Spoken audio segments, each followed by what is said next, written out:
You in this battle, man, I'll soon be dead. I'll glue your face to my dick so I can fuck with your head. I got metaphors coming through my pores. You probably never been in a battle before, so I hope you realize your mistake.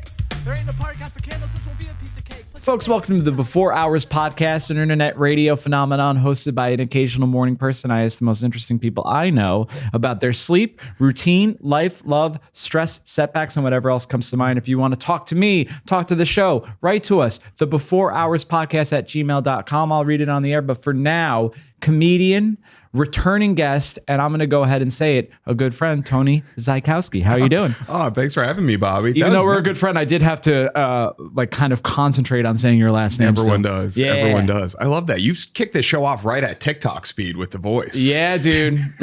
I actually feel myself having to come down after the intro. I'm like, all right, now talk like a normal person. Yeah. You know? Well, you nailed it. But I'm a fast talker. I'm a fast walker. I'm a Northeast boy, as are you. Yeah, dude. Yeah, in Massachusetts. Yeah, let's keep it. Let's take our listeners up to speed because you are a returning guest. It was you and Ilya Laxon, and this is your elevator pitch for Tony Sykowski. Okay, from Western Mass.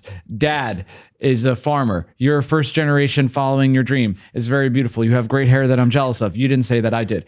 And you used to drink coffee, and you're a morning person, but now you don't drink coffee.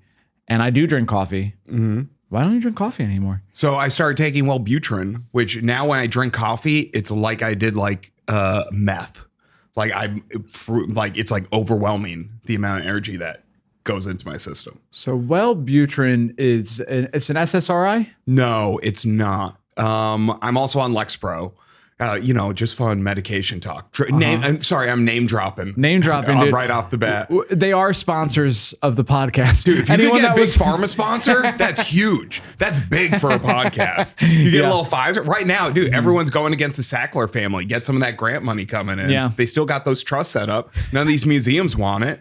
Get it in this podcast. I will say, so I got the vax. I even got the boosters for a little while until I was like, I don't want to do this anymore. But I will say, seeing Pfizer, the logo on NFL games, I'm like, that's a little strange.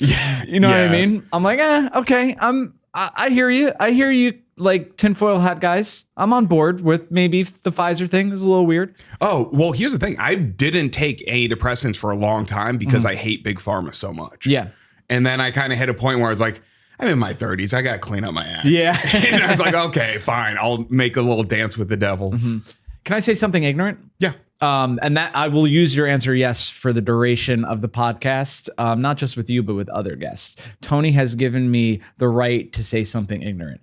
But if you say the N-word right now, I would be so mad. Tony said it was okay. Tony approved this message.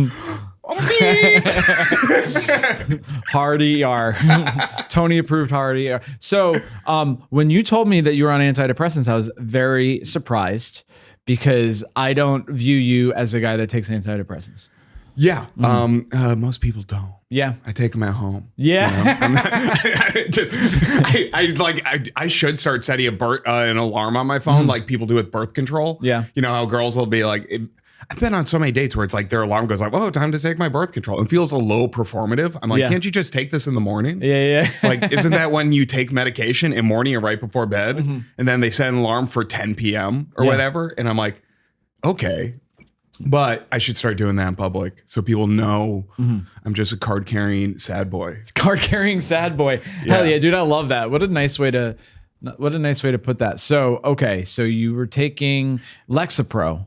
Lexapro is an SSRI. Yeah. So I'm going to be vulnerable, Tony. I thought that SSRI was a synonym for antidepressant. It basically is. It's like I don't even know what it really means. But it's just a type of it that's like something with serotonin receptors or something like that. And then they have other ones which are just they kind of react differently in the brain. Okay, so you were taking Lexapro and you were like, this is good. But Lexapro it is kind of crazy because it's like, at least when I was taking it, it was good for like anxiety. But then I hit a point where like I was like feeling like numb.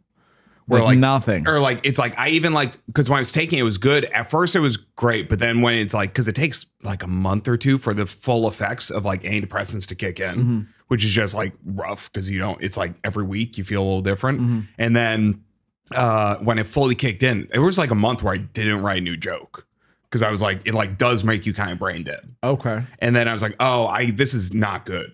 Like it's like I don't have anxiety, but also it's like a weird level of like not like you should have some anxiety. Yeah. Right. Because like there was like one night I was like out with friends. Someone said something and I just said something wild, like loud in a Brooklyn bar. And then we all looked at each other. I was like, wait, did I just say that? And they were like, yeah, dude, what? And I was like, was it the word we talked about before?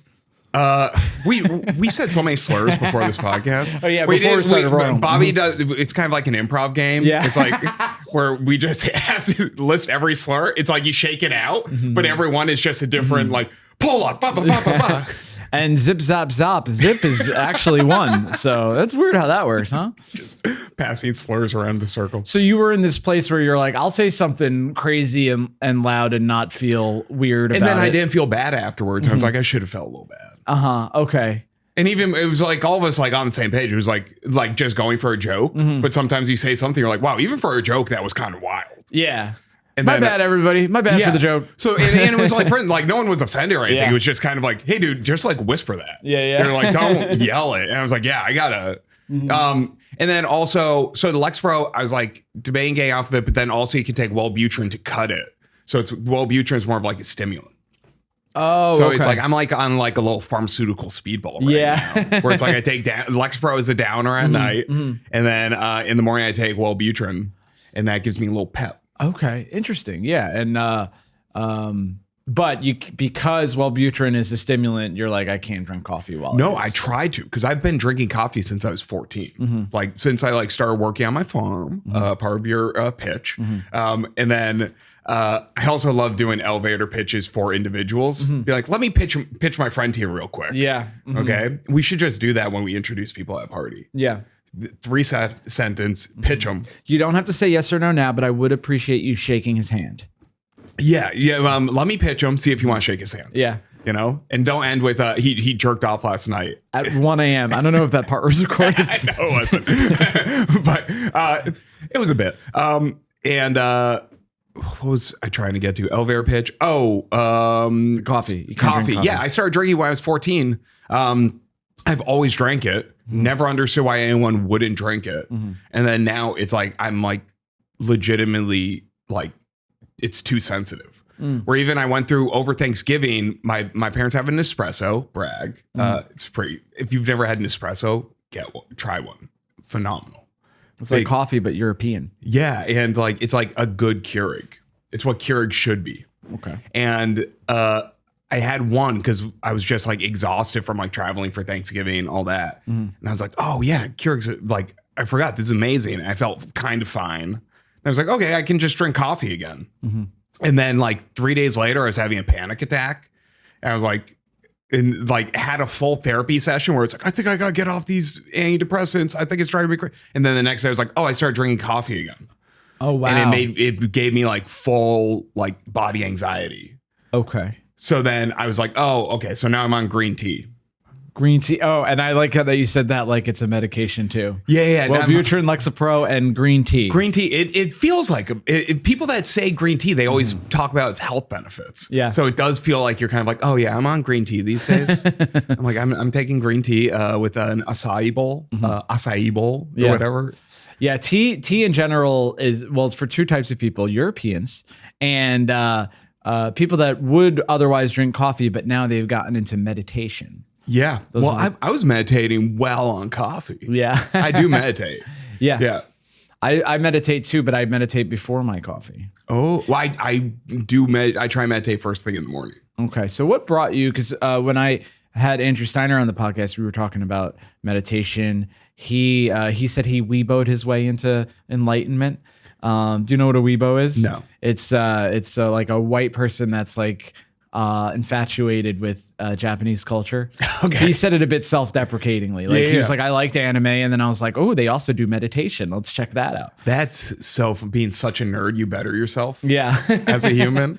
So he went on like a meditation retreat and all that stuff, which I found fascinating because I don't know about you, Tony. I'm a 10 minutes a day type of guy. I go 15 if I can. 15. So I really respect that because I'll be honest with you, more times than not, 10 minutes feels like work.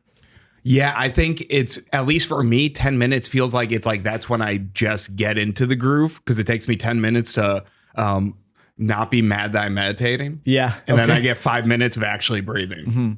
And Bill Burr talked about this on his podcast, but I relate to it too, is that it's really hard to find good guided meditation because a lot of the guided meditations have this woo-woo spiritual that's just like a noise. Like the atheist in me is like, turn off. Yeah. Turn it off. I don't want to hear this. I mean, I'm a sucker and I pay for Headspace. Oh, I do like Headspace. I use Headspace because that was the first one. It was the way I got into meditation it was being a comedy nerd. I read an article, God, it was on The Ringer or some like Bill Simmons like site years ago. This was like maybe 2015, like it was like years ago.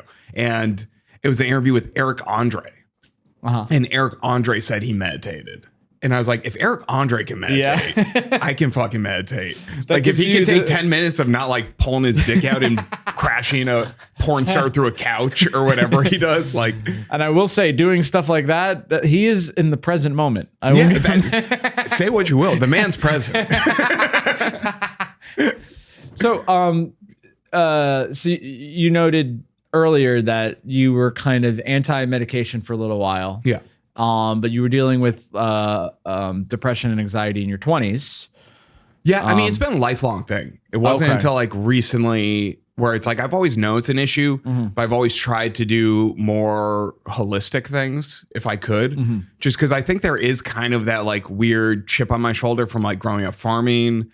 And there is something like just being like, if I can fucking take down my depression myself, let's do it. Like, it's like, if it could be on me, then why wouldn't I do it? Right.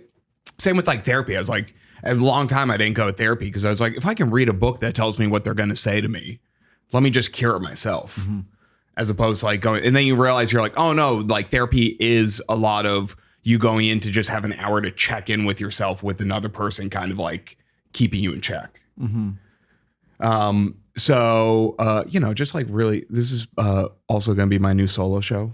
Yeah. It's going to be Tony talks about why therapy is good. No, I'm kidding. I'm joking. I love the title. The title is really Tony talks catchy. about why therapy is good. It's not marketable. I will say that. No one puts their own name in the title of their solo show. I want Tony presents. Tony talks about why therapy is good. With Tony Sykowski. For Tony. Starring Bobby Sheehan. Oh, hell yeah, dude. Throw you in. I would love to be part of it, dude. Yeah. I've never gone to therapy. I'm not against it. I just don't have lots of money. Oh, yeah. I got insurance now. So that's... Well, I have insurance now, but it's government insurance. So I don't want to go to whatever government insurance therapist they have. Yeah, it's not good. I did one because I was on Medicaid for a while. That's the government insurance I'm Zoom on. session. So I have a weird thing where like even before that, I did have a therapist I was paying out of pocket for because I was like kind of like going through a breakup, really stressful time. It was kind of me like realizing I needed therapy and like some like help with like medication and whatnot. And then that ended, and then I like had Medicaid. So I went Medicaid. I always mess it up. Medicaid is for poor people, and Medicare is for old people. Well, I got the poor people. Yeah, of course. So yeah, I'm not that old. Yeah. They're like, you're 34. You should be on Medicare. Yeah, you're in your 30s in Bushwick. They're like, might as well get on Medicare. Hey, man, you should really consider this. Also, assisted living home. But what was it? Oh, yeah. So I have found this like service that takes Medicaid, and they were like, oh, I use it for my psychiatrist for medication. And then they were like, oh, we also offer like quick 20-minute therapy sessions that's also covered. And I was like, I'll try it. right? Like just a Zoom session, 20 minutes. We'll see. I never had a male therapist before because I think it's like I always don't want real life advice. I think I'm always convinced a guy's gonna just call me gay. If I say how I feel. mean, a Medicaid therapist, it's possible. I know.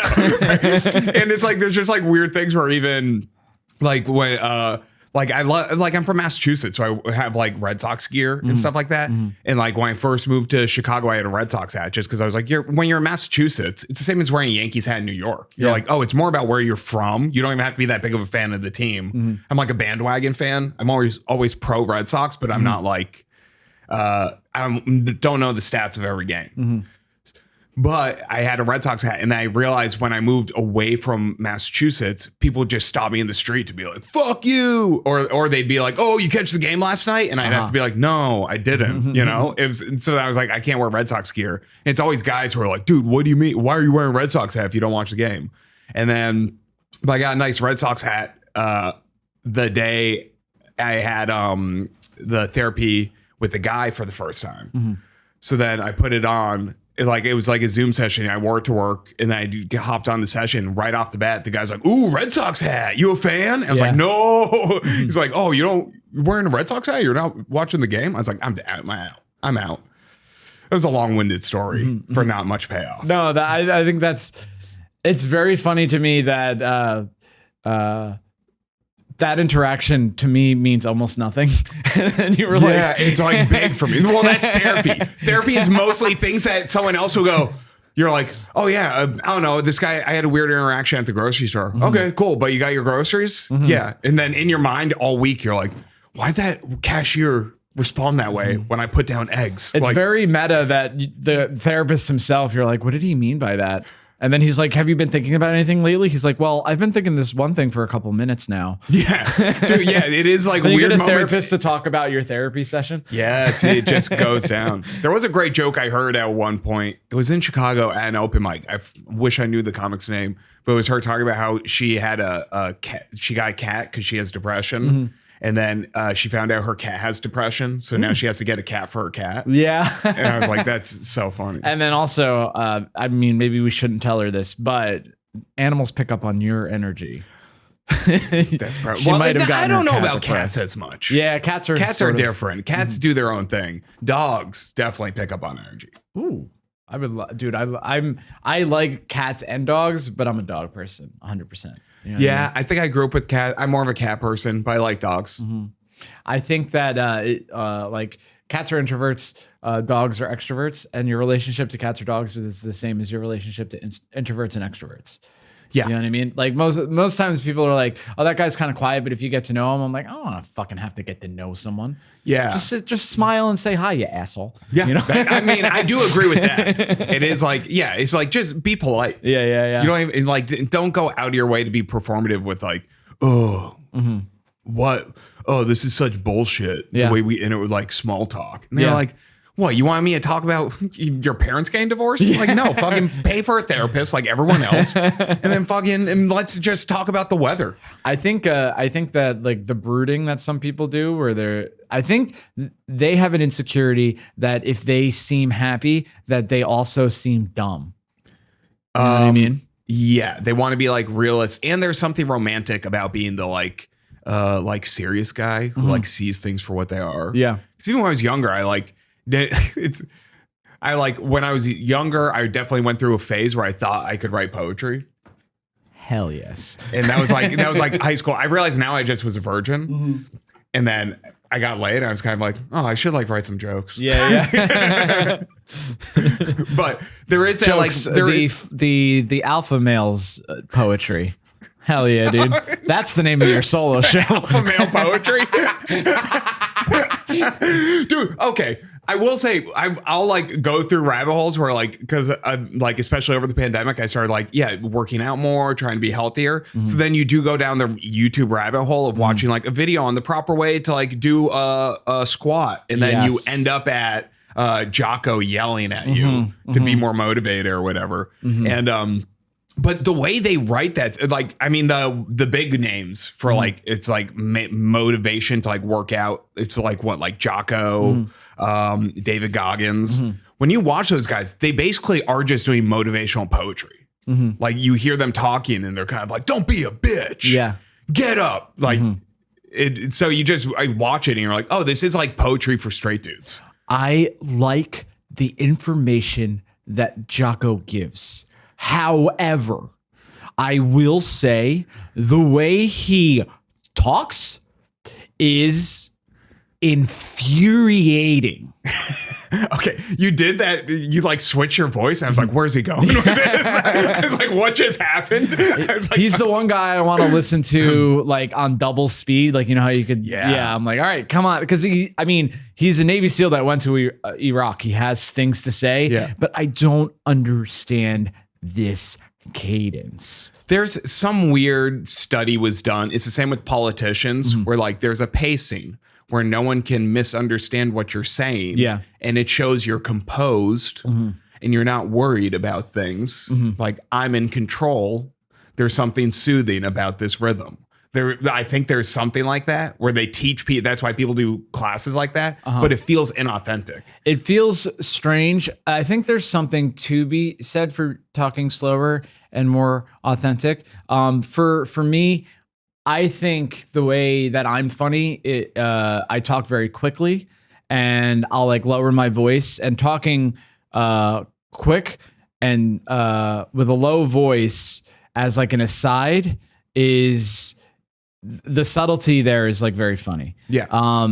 But I've noticed I host a lot of comedy shows where the audience are not always native speakers and native English speakers, and I see the confusion on their face sometimes, and I'm like, fuck, I might have to literally speak slower so they could understand what I'm saying. Yeah. But then, I mean, don't compromise for Europeans. Yeah. Okay, dude. That's my life rule. Okay. If we your second compromise for solo show. Europeans, we'd be ruled by Nazis. That's true. That is Okay? true. Yeah. So that's every audience member who does understand you is a Nazi. That's you heard it here first. That's all, folks. Hell yeah, dude. Damn, we are on such the same wavelength, man. Except the not drinking coffee thing. Yeah, dude, It's a deal I'm breaker, actually Tony. bummed. I think I'm gonna start drinking decaf coffee because I like do. It's odd where I didn't realize how much a part of my identity drinking coffee was until I couldn't drink coffee again. Yeah. And it's odd when you have, as a person, when you realize substances are part of who you think you are. Yeah. Where even coffee, I mean, coffee's an instant thing, but it's people who also like, it's like even for people that drink, you don't drink, right? No, I Yeah. quit. Oh, good for you. Yeah, I quit when I was 25. But drinking was definitely a part of my identity. Yeah, but then you also like everyone who is a drinker or just people who go out to bars, you have like your drink. Yeah. Right. It's the question like, it's like always fun to be like, okay, someone else like is like, okay, you can have, I'm buying drinks, unlimited budget. What do you order? Right. But then you also have to do the like, I always like asking that because then you get to hear people's reasoning where you can tell someone's an asshole if they're like top shelf, Yeah. most expensive thing. It's like, you can't do that.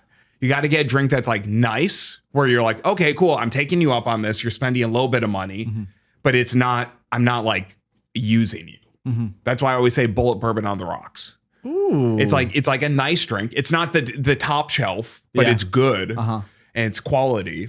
But then it also shows like, hey, I'm treating myself a little bit, but I'm not like taking advantage of you. See, I'm so boring with liquids. I don't know why. As I was saying it, I'm like, there was a better way to I say feel like this. that's like a stepdad line. Like, hey, me, yeah, I'm boring with I'm liquids. boring with liquids. Because I don't like to drink my calories. Same. So black coffee, water, Diet Coke, seltzer. Dude. Those are my drinks. Yep. I remember when I worked at a law firm and I went to a Christmas party and my boss was like, let me get you a drink. And I was like, I don't drink. And he was like, first of all, he got very drunk at the party.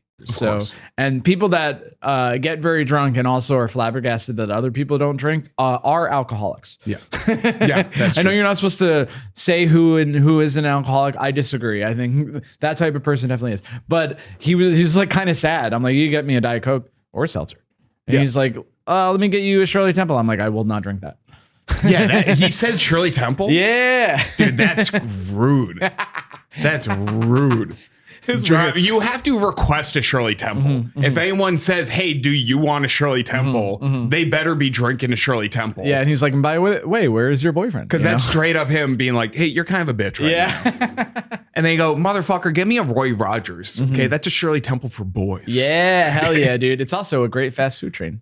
Roy Rogers? Yeah, highly recommended. Highly recommended it's like another Burger King. Yeah, it's fine. Yeah, but if you're on the road or you're in any, I do love regional fast food spots. I've never been to a Crystal's. I don't know what a Crystal's is. It's only in the Southeast. Damn. And it's just never worked out for me. I've walked by them, but not during mealtime. Yeah. So a friend of mine told me that they're good for a real wet burger. If you want, like, it's like White Castle, but they're like wet.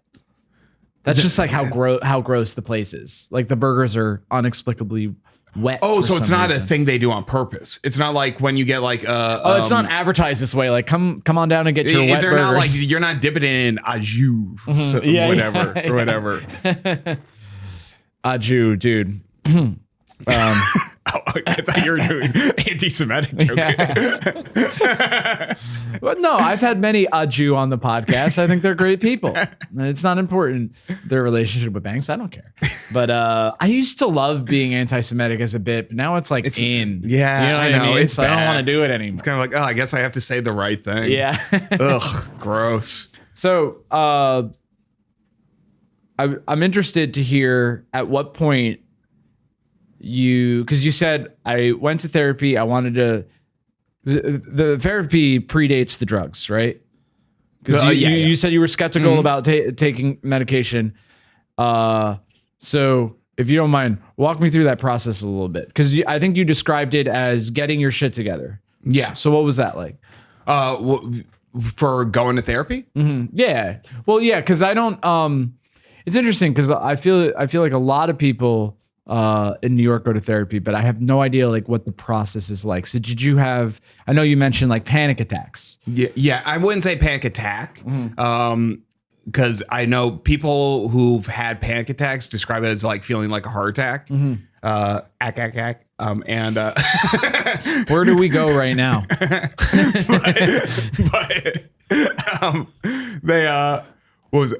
I haven't had that. I would say it's more like kind of like spirals, like where it's like I get into like a loop of like kind of like panic thinking. Yeah. And then I can't get out of it. Okay. And that's why I try to like use like meditation and things like that. And there are like tricks you can use, but sometimes you're just like, you're like, okay, even if you have a life preserver, if you're stuck in the ocean with a hurricane, you're like, well, this isn't going to do anything. Yeah. Right. Sometimes you're just like, this is too much. So I'm more like prone to that.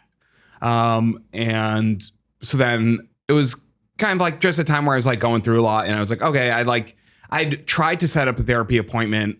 I originally had a therapy appointment, the first one ever, set up for March 14th, 2020. Okay. Oh, perfect. It's so, like you knew. And it felt like a sign where they're like, not yet. Not yet. Okay. The whole world needs to shut down. You got some more stuff to get on your shoulders. So then, and I want to do it in person. So it's kind of weird where like with COVID and stuff, for starting therapy at least, I was like, I want to be in a room with the person, not like Zoom in my apartment. Yeah. Like, because I like my roommates, but also like there are times where you just need to complain about them. Yeah, exactly. And it's not like they didn't even do anything wrong. It could be as simple as like, oh, they made some noise. Yeah. What are they, people? Yeah. And it's just like you're just in a bad mood. They were a constant reminder that I'm not financially secure enough to have my own apartment. Yeah, they are. Honestly, that's my big my big issue with roommates. And you're that for them too. Yeah. That really does ruin the roommate relationship, where you're just like, just a constant reminder I'm not getting paid enough at work. Yeah. So yeah, then it was just me, went on line, found a therapist near my apartment, started seeing her. She was great. And I also liked her style of like, it felt more like we were gossiping about issues as opposed, like she'd put a pillow on her lap and like, it felt like it was like a girl sleepover. Oh, I'd be like, don't get me started on today. You know, just stuff like that. Well, I mean, I wasn't that gay during it, yeah. But it was, I mean, I was in therapy, so kind of. Little, you were kind of gay. But bi-curious. I was bi. Therapy makes you bi. In Brooklyn, it does. No. So, yeah, because I think in my mind, everyone like at least growing up, therapy was presented as Freudian, where it's like someone's lying on a couch and you're like going through these deep, dark. You're talking about your dreams and why you want to have sex with your mother, and it's like it's like It's not that complicated. I mean, she's hot. Yeah, we all know, but yeah. So I just thought it was very good, but it takes a lot to get in, like finding a therapist and stuff. It is a lot of work. Just because you have to like find people, then you reach out to a bunch of people. A lot of them aren't taking clients. If you're trying to find someone who takes your insurance, who's too expensive, stuff like that. And then once you get past all of that, then it's like also I have to mesh with this person. Yeah, then it is a kind of like a relationship thing where you're kind of like, oh, do I feel like I'm getting valuable advice from them, or do I like the way they're handling issues or responding to what I say? Yeah. So I've been pretty lucky, but like it was that like random one with like a guy being like, oh, Red Sox fan. I'm like, that's not how you open a therapy session, dude. I think it is. I think small talk before you get started. Yeah, but I mean, here's the thing. It was like a cheap Zoom therapy session where it was I was like, I feel like this guy would be perfect for some dudes. Okay. Where it's like a little more like bro. He did give me the vibe. I'm like, oh, this is the therapist that like Barstool fans should have. Oh, okay. He did kind of have that, like he like lives in like Westchester or something. So he's like, so like, yeah, I got my wife, a couple kids. So it's just this thing where I was like, okay, I don't think I want to talk to you about my feelings. Yeah. I'll talk to you about, I don't know, not that. No, yeah. I'll just, the vibe I'm getting from him is PC Principal from South Park. A little bit of that. Yeah. What's up, bro? Like, totally valid. I just want to say your feelings are like totally valid, bro. You know what I'm saying? Yeah. Stuff like that is like, okay. So it was like when I was in college, it was like there was one night we were like going out to a party. It was like that like college thing where it's like it's just groups of guys passing each other on the street, And we were like passing this group of guys, and they were all yelling at one of their friends. They were like, "Dude, why'd you guys fucking kicked out of the bar, dude?" And then he kept being like, "Dude, she was such a bitch." And they were like, "Dude, you what?" It was them talking like, man, stop being an asshole and getting us kicked out of places. Yeah. Like, every group of guys has like that one shitty friend, but he just has to come along because they're like, well, if we don't invite him, he's going to be sad. Yeah. And we've just known him forever, so he has to come with us. So then they're walking by and they're all sham. And then he's like, guys, she was a bitch. And then like as we passed him, I was joking. I just over my shoulder, I yelled, yeah, she sounds like a real bitch. Right. Oh, yeah, dude. And then the dude just stops. He turns to me and then I turn. I was like, oh, are we going to fight? He just looks at me and goes, yeah, man, she was. It was a moment where at first I thought it was just this guy kind of like when guys just call women crazy because they're like trying to get out of their own bullshit. But then I had this moment where it's like, I think this woman was a bitch. I think he was just actually wanted one of his friends to hear him. Yeah. Be like, no, she was rude to me. Yeah. And she freaked out for something that wasn't a big deal. But it was such a sincere moment where I was like, I didn't even respond. I was like, oh, okay. Him not picking up on your sarcasm that helped him immensely. I think that was like a big moment. I feel understood for the first time. Someone sees me. Yeah, dude. Someone understands what I'm going through in this moment. And that the whatever disagreement they had wasn't her fault because none of his bros are even like taking his side. Yeah, they know it's the boy who cried wolf. Probably. He's probably gotten kicked out of bars before, but it's like the one time he's like, no, but this time she was a bitch. Yeah. Guys, listen to me. Okay. And then he looked at your hat and went, Red Sox fan, huh? I went, oh, fuck you, man. Yeah. And then we started fighting, brawling. So, this is going to sound immature, but I think that if I had a woman therapist, she would have to either be very old or very unattractive. Otherwise, I would fall in love with her. Yeah. My first therapist I had who I liked, I was very attracted to her.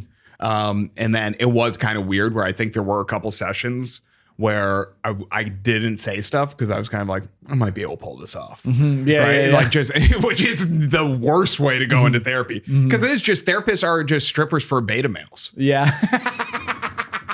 That's it. Where it's like, because that's like a bit. It's like as guys are starting to go to therapy now, we're starting to figure out what the new issues with guys in therapy is in their relationship with therapists, and it's that it's someone who's actually listening to you and telling you it's okay and how you feel is legitimate, and you're like, dude, I want to have sex, and it's just you in a room, and you're like, are we fucking? Like, yeah. I've never had. It's just because we're so bad at communicating. Yeah, we're like, oh, this means we're about to have sex. This is foreplay. And it is that you just tell yourself, you're like, yeah, I know she like says this to everyone, but I think she means it with me. But I did ask her during a session, I was like, because we did have a little rapport, like it was funny where she'd listen to the same like podcasts I listened to and stuff. Okay. And I was kind of like, oh, because I was talking about being single. I was like, oh, are you single? And then she was like, oh, no, I'm in like a long-term relationship. I was like, okay, well, I was jerking off this morning. Like it was kind of nice because I was like, oh, I can just launch into. Like, I'm like, oh, I have no chance. I was an idiot for thinking that. But my current therapist, it is tough because my current therapist I'm seeing on Zoom, she's great. I'm also not attracted to her at all. And I almost wanted to say that to her in a therapy session, but you can't. To be like, I feel like this dynamic's really good because I don't want to fuck you. And then you can't say that. I would encourage you to keep having bagels for breakfast and cookies for lunch because this is really working for me. I really love it when you carb load. For these sessions.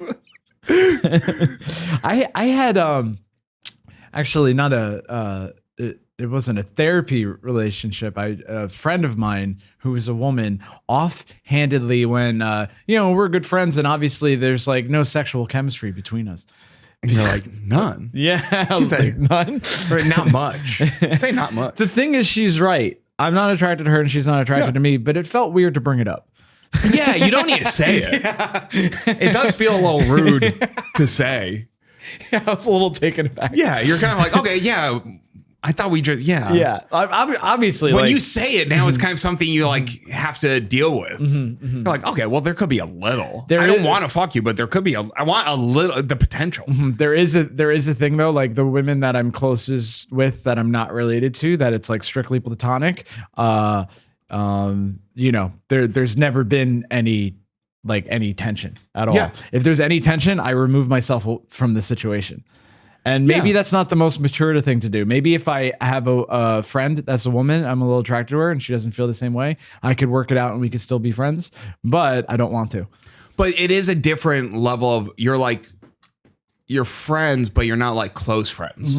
Because it does feel like there is an ulterior motive a little bit with things you say. This might sound a little controversial, but I think a woman with a really, really good guy friend who's straight, a little bit of a red flag. It's a little weird.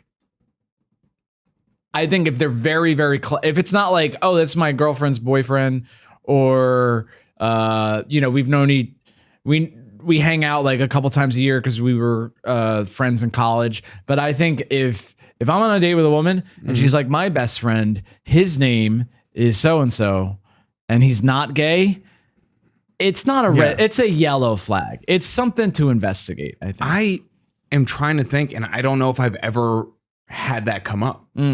Have you had that come up? Yes, I have. Okay, interesting. I'm trying to think, and I'm like, I want to disprove the stereotype you're saying, but I also don't know if I know that many people who or female friends who would say their best friend is a straight guy. Yeah, and they'll have really good friends that are straight guys.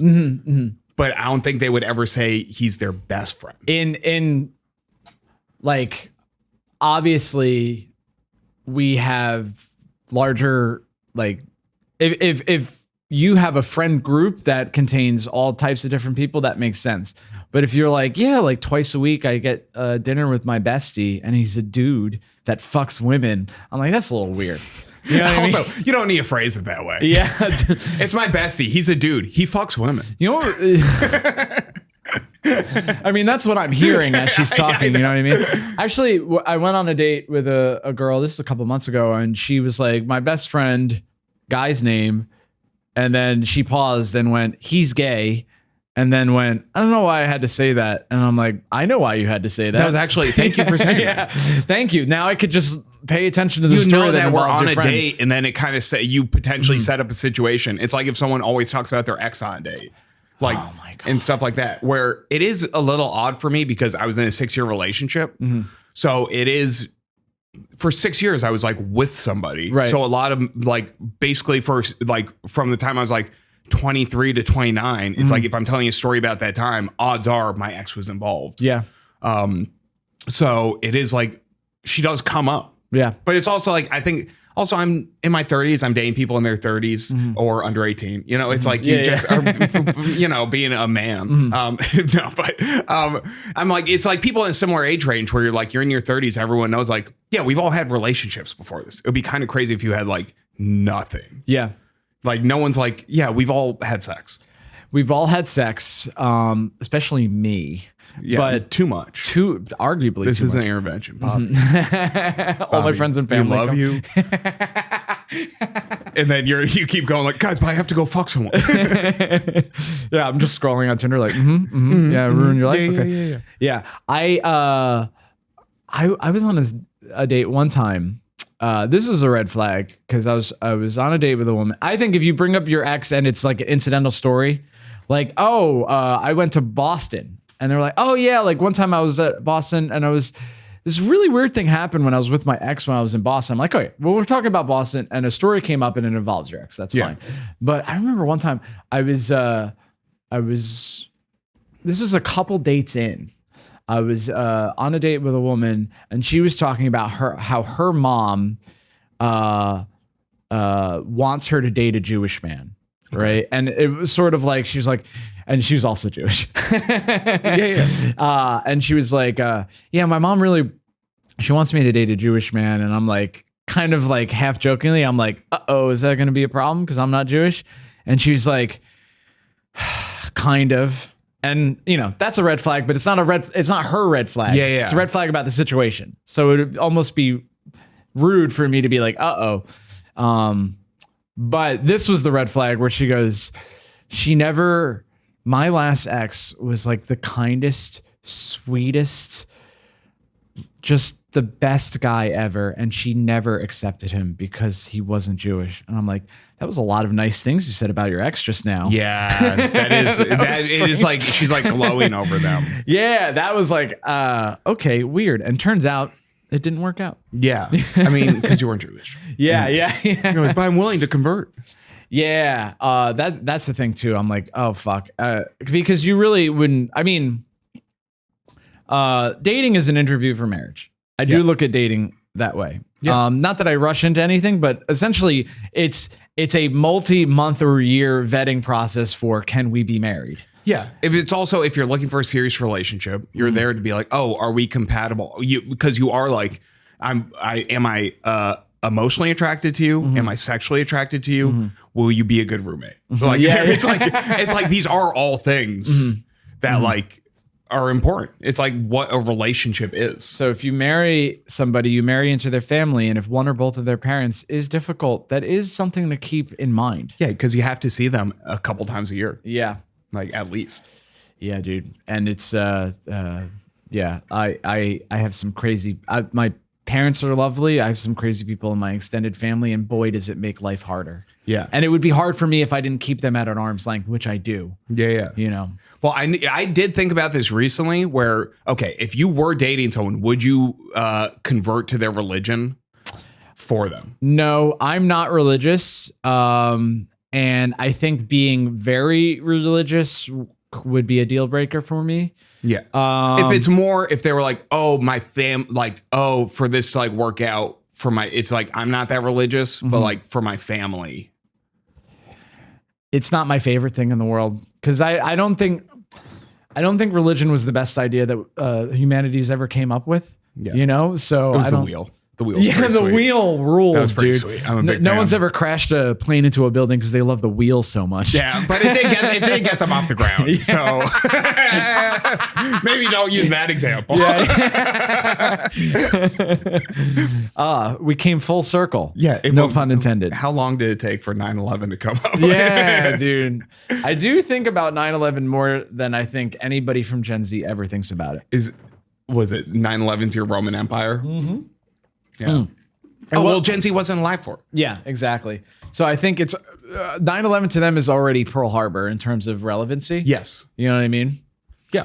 Like I think if you talk to anybody under 25 and you're like, one of my principal concerns with politics is terrorism, they'd be like, what are you, an old man? Yeah. Yeah. They'd be like, no, school shootings. Yeah.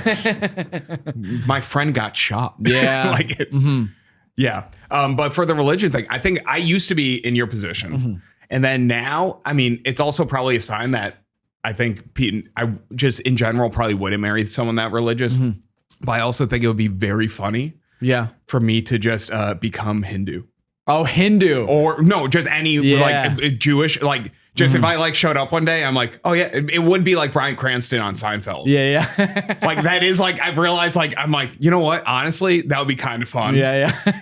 I mean, it would also probably be very insensitive to their culture and it would not be respectful. But if you're like, oh, I just have to read out the Torah and like say I'm Jewish and do these things. Yeah. So I dated a Jewish woman for 2 years, a different Jewish woman, not the one who loved her ex a lot, but they do have banger songs. I will say that Jews have good songs. What? Okay. Well, what kind of? Are we talking? Like, because I grew up Catholic. I think so did you. Oh, you mean like in their services? Yeah, Catholic songs kind of stink. Yeah, I thought you were just like, yeah, Bob Dylan rules. Oh, yeah. The Beastie Boys, Mac Miller. What are we talking about? Yeah, Mac Miller's Jewish. He is, or he was. Wow. Okay. Yeah. He's buried in a Jewish cemetery despite being covered in tattoos. Apparently, that is a myth. Yeah. Yeah. Yeah, I don't think they care anymore. There's too many of them with tats. Yeah, my friend Matt says it's just because it's a way that Jewish mothers tried to get their children from getting tattoos. Is if you get tattoos, you can't be buried in a Jewish cemetery. It's a good guilt trip. Yeah. Yeah. That would be, considering a lot of very, very old Jewish people have tattoos. Yeah. That would be very rude to not let them into the cemetery. Very rude. I think that is part. Everyone's. Yeah. You're like, yeah, but how'd you get it? I don't think so. I think it's interesting. I think being at all religious used to be a deal breaker for me, and now I think it's if you're very religious, it's a deal breaker. It's one of the many things that I've like eased up on in terms of my deal breakers. You realize it's like we all have things that we need for getting through life. Yeah. Where it's kind of like, even I would say, just from knowing you can correct me on this, like something like when you kind of like are looking for like guidance or understanding about a situation, you probably turn towards like what you've read about history. Yeah. Right. So it's kind of like, what are you like well versed in? And what like helps you like view the world a specific way. Some people have that with religion. Yeah. Where it's kind of like, oh, okay, I'm dealing with this tough situation with a friend. What did Jesus do? Yeah. Like, and they're like, okay, yeah, that's a way for you to kind of process and be like, okay, someone else has dealt with a similar situation before. How'd they handle it? Yeah. And then that informs if you're going to go that way, or like it just gives you another kind of opinion to work off of. I think also because I live in a very like left wing area of New York City. Well, all of New York City is left wing except for Staten Island. But I've noticed that being closed minded isn't something that religious people have a monopoly on. Oh no, it's everyone's ignorant about everything. Yeah. What are do you have any deal breakers? Deal breakers? No men. No, I mean, if they sweet talk enough, you can flip me. No, you're gonna get some DMs based on that statement. I fucking wish. No, I think it kind of has to like come up in conversation. I think because I went 3 years without drinking. So that was like before therapy. That was part of me realizing I needed to go into therapy. Okay, was because I was like, I'd work out most days, I'd meditate, I wasn't drinking, and I was like, why am I still a mess? Yeah. I was like, okay, I need to do some other things. It's like, that's not solving what's going on. But boy, when you don't go to therapy and you're working out every day, you do get a six pack. And that is pretty sweet. It was pretty awesome. I still send my picture. I still have a picture on my phone of me with the six pack. That rules. So I can be like, hey, I'm fat now, but remember the good old days. It's like Afro Man playing When I Got High or whatever. Yeah. Because I got high. Sorry, Afro Man. He is a listener. I know. That would be awesome. Yeah. I bet you could get Afro Man on this podcast. Really? If you just hit him up.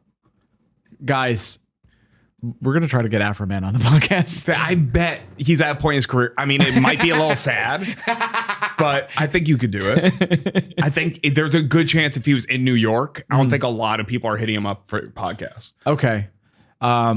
For no money, I'd have to give him some amount of money. You'd have to give him some weed. 275, whatever 275 times 2 is to cover the train Colt fare here and 45. back. Yeah. Just give him, right? Give him a Colt 45 and 2 zigzags. If I messaged him to that, I'm pretty sure he would message me back, fuck you. Oh, he would just delete you. Like, that would be so funny, though. What was... Deal breakers. Deal breakers. Oh, yeah. So when I wasn't drinking, if a girl on a drink, I had a couple dates where I was like, I'm not drinking. I was always cool with people drinking. I was like, I don't care. If that's something you want to have a few, unwind, like it's about us being comfortable together. Sure. And if they said they were uncomfortable with the fact I wasn't drinking, that's a red flag. It's a red flag. Yes. Anybody that is like surprised that someone could not drink, or anyone that investigates it more than at a cursory glance, is an asterisk for me. And this will sound strange. The other end of the spectrum, I think if a girl describes herself as sober, I'm also not interested.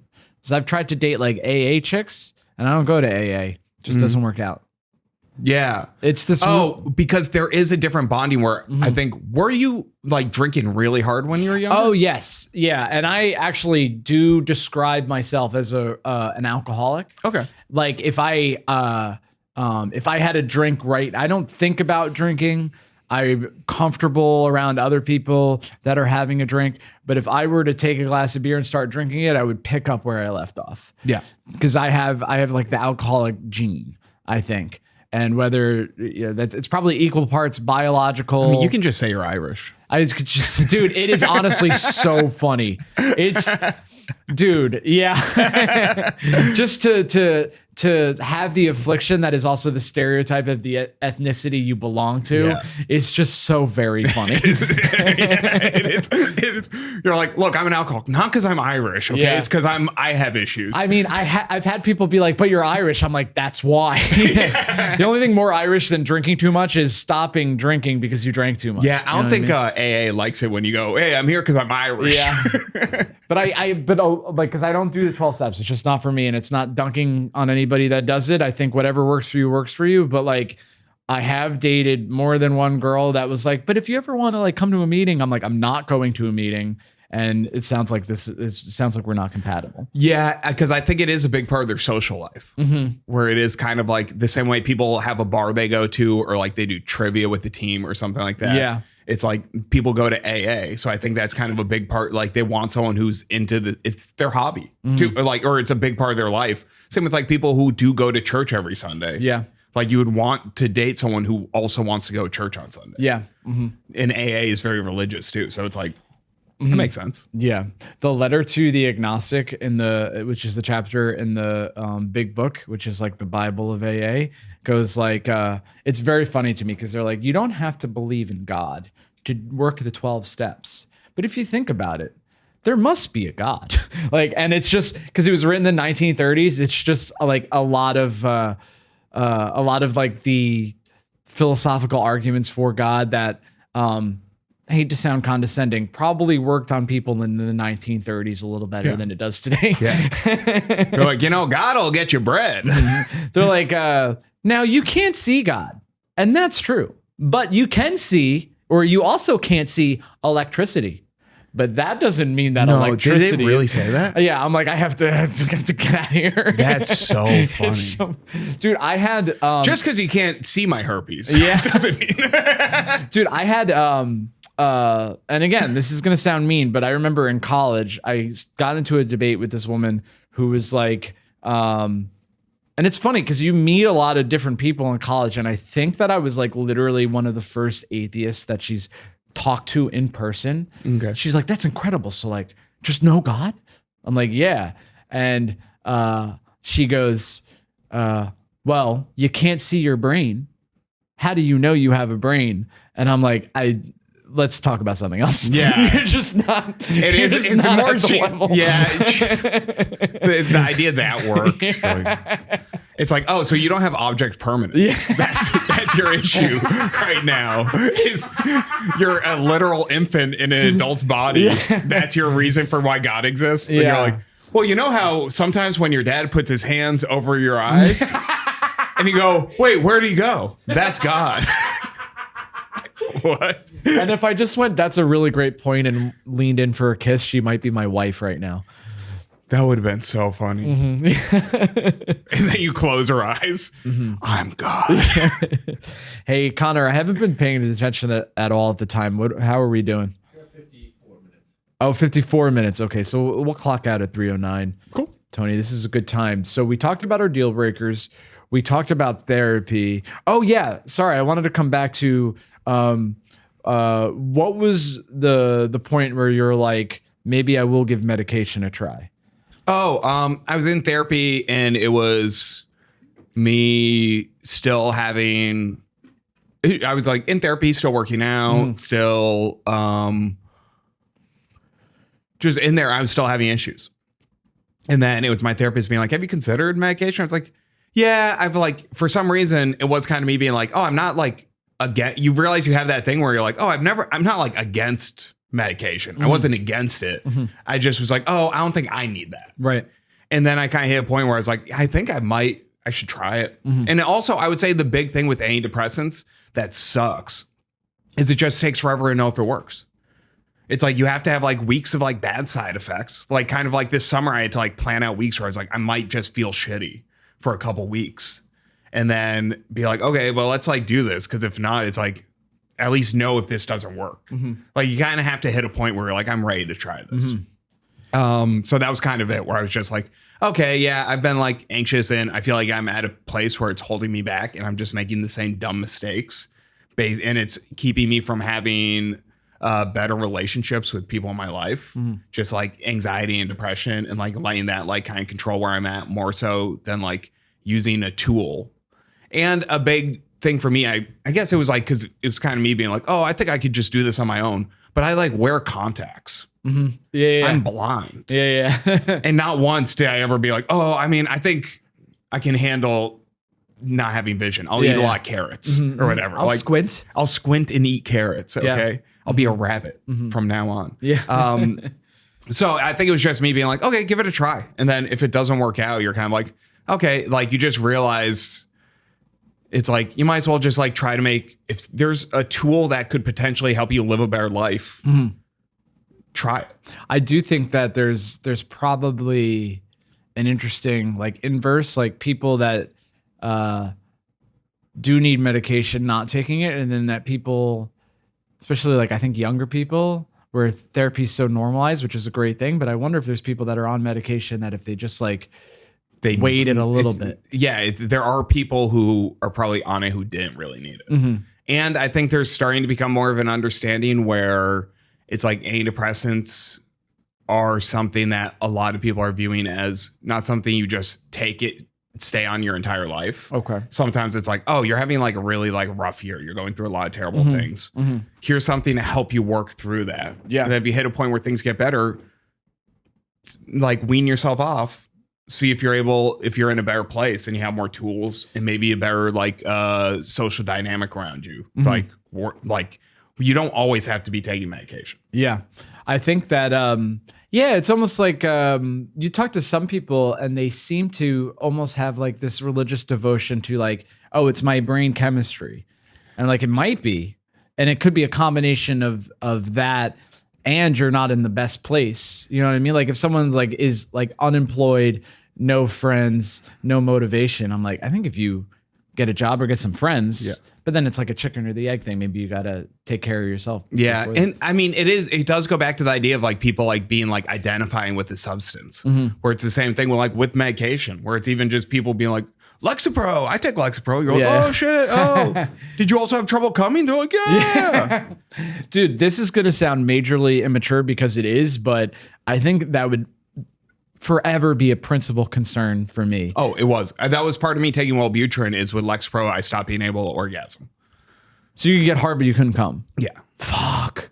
Dude. But then here's the thing. Everyone thinks that's great until you're looking at a woman who's going like, So Yeah.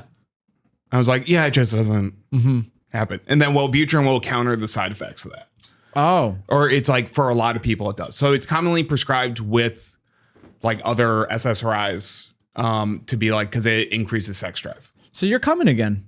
Yeah. Hell yeah, dude. I love that. Yeah. As someone, the first few times I had sex, I couldn't come because I was just so nervous. Yeah. I stayed hard, but I couldn't come. It was like this weird. Also, I was doing the death grip, which death grip. I've been there. Any virgins listening? When you're jerking off, don't grab your penis as hard as you can, even though that feels very good. Yeah. You know, listen, we're both giving medical advice today. Just because, yeah, I'm not a doctor, but young boys who listen to this podcast, don't jerk off as hard as you can. Yeah. Yeah. You want to, and don't use a fleshlight Yeah.